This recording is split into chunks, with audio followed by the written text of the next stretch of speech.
Team India की जो T20 world cup squad है उसमें 3 प्लेयर्स ऐसे हैं जो कि अगले जो आखिरी मैच है न्यूजीलैंड से सीरीज का, इसमें उनके लिए लास्ट चांस है और मैनेजमेंट की तरफ से ये खबरें हैं कि उनको बता दिया गया है कि यहाँ पर अगर आप डिलीवर नहीं कर पाते तो फिर प्लेइंग 11 में शायद जो फर्स्ट चॉइस प्लेइंग 11 होगी उसमें तो आपकी जगह T20 वर्ल्ड कप में नहीं बन सकेगी। और T20 वर्ल्ड कप में सारे मैचेस में अननेसेसरी चेंजों को किया नहीं जाएगा, जो भी कॉम्बिनेशन बनाया जाएगा वो फिर चलेगा। दूसरी तरफ न्यूजीलैंड ने जैसे पिछले मैच में कमबैक किया है, उनका कॉन्फिडेंस हाई है और न्यूजीलैंड जब इंडिया आया है तो उनके लिए ये बड़ी बात है कि वो अब तक टोटल जो 7 मैचेस हुए हैं उसमें से वो 3 मैचेस जीत चुके हैं। तो अगर वो ये आखिरी मैच जीते हैं तो 8 मैचेस की ओवरऑल व्हाइट बॉल सीरीज वो 4-4 से बराबर कर लेंगे और ओडीआई सीरीज जीतेंगे, T20 सीरीज हारेंगे तो उस लिहाज से भी एक एक सीरीज बराबर होगी। तो न्यूजीलैंड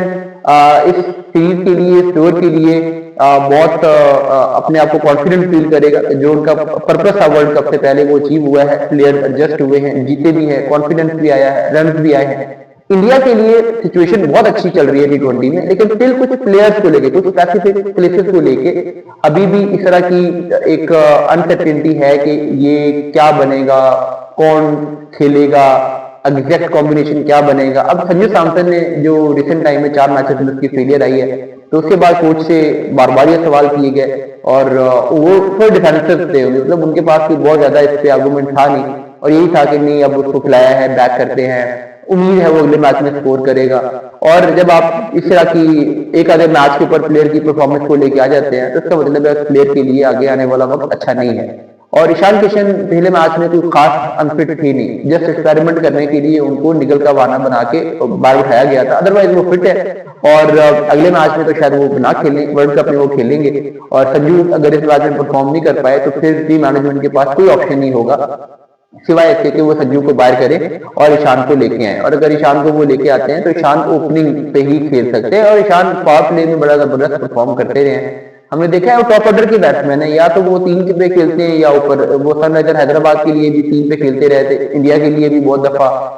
ओपनिंग पे या वन डाउन पे खेले हैं, तो इसलिए उनको कोई फर्क नहीं पड़ता। वो जो कीपर का रोल है संजू वाला वो भी परफॉर्म करेंगे, जो उनका बैट्समैन का रोल है पावर प्ले में आके अभिषेक के साथ तेज स्टार्ट देना वो भी परफॉर्म करेंगे। बस ये है कि 2 लेफ्टी हो जाएंगे और ऊपर से चौके फिर जब तिलक आते हैं तो वो भी लेफ्टी हैं, तो ये एक चीज होगी टू मच लेफ्टी। तो उसमें गौतम इसीलिए चाहते हैं कि थोड़ा सा संजू रहे ताकि एक राइट लेफ्ट कॉम्बिनेशन बना रहे। लेकिन मेरा राइट लेफ्ट कॉम्बिनेशन कभी भी ऐसी चीज नहीं है जिससे बड़ा डिसीजन किया जाए। बड़ा डिसीजन हमेशा रन या फॉर्म की बेस पे होता है। कहीं पे अगर मामला फंसा हुआ हो, इक्वल हो, तो वहां पे आप ये देखते हो कि चलो राइट लेफ्ट कॉम्बिनेशन को बना लो और इन चीजों को देख लिया जाए। तो इसलिए संजू के लिए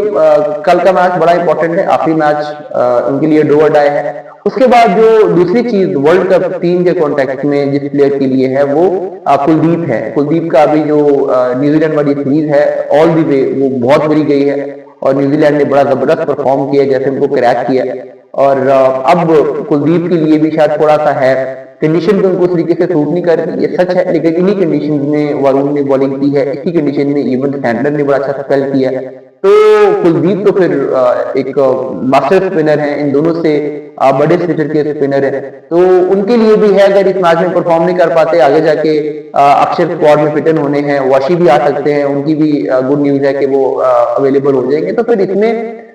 कुलदीप के लिए बड़ा मुश्किल हो जाएगा जब वरुण खेल रहे हैं, वाशी और अक्षर आते हैं और फिर वो दोनों बैटिंग ऑप्शन भी प्रोवाइड करते हैं, तो वो जो एक बॉलिंग में एक बैटिंग डेप्थ वाला मसला है वो भी हल हो जाता है। तो इसलिए